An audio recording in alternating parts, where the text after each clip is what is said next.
Welcome to the Doc Gallagher Radio Highlights. Doc is on the air Saturday mornings at 10 a.m. on KAAM Legend 770. Got a question or a comment for Doc? You can reach him at 1-800-GFG-4-DOC. Now, here are some highlights from one of Doc's top shows. There are many people who refuse to go ahead and do a trust, who refuse to go ahead and do a will, because they've convinced themselves if they go ahead and do a trust, that means they're going to die. Well, you know, in Louisiana, that's a superstition that the Cajuns have, and that's that if you do a will, you're going to die.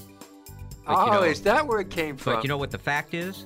What? You're going to die. You're going to die. You're Very gonna good. die. Okay. Whether you do it or not. So if the people from North Louisiana convinced the Cajuns yet of that fact? Well, I don't know. North Louisianans are not Cajuns. So, right. You know, that's what I mean. Yeah, so they have to educate the Cajun.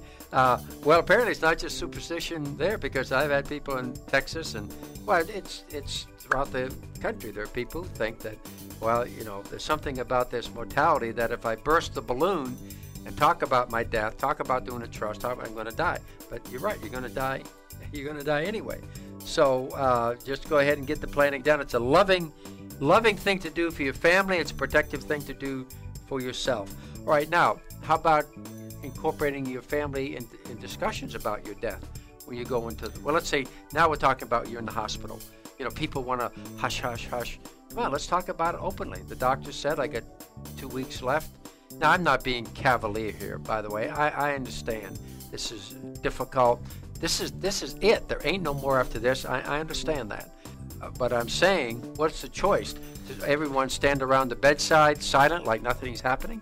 In Texas, a spouse and then children have the legal right to make funeral arrangements. Okay? But if there are specific funeral arrangements that you want, or if you want a specific person to make your funeral arrangements. Name who your preacher is going to be. Name the songs. You can do that in a document we call an affidavit of disposition of remains. Yes. Now, that's a very long name for what we basically would call a funeral directive. It's some other program, John. Let you and I talk about my booklet called When It's Time to Parent Your Parents. Should be called Before It's Time to Parent Your Parents, in which we talk about those important issues. I wish for my family and friends to look at my dying as a time of personal growth for everyone, including me.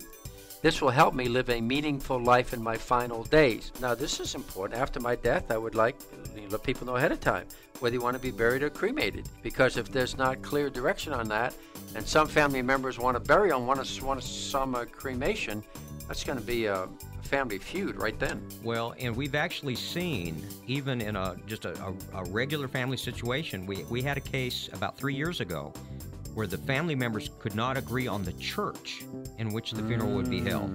And it took 3 weeks to settle that situation.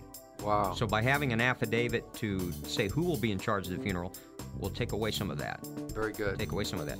Sometimes it's silly things, but people get very emotional about their religion, as you know. Exactly. And, you know, somebody who maybe comes out of a Roman Catholic tradition but has family members that are in a Protestant tradition, you know, might, or a Jewish tradition, or a Buddhist, or whatever, they might have disagreements. Yeah, so, that's right. So we've had clients who've wanted to be cremated, but their family members didn't agree with that due to religious philosophy. So they've had somebody else handle their funeral. Okay, so but you got to put it in writing in advance.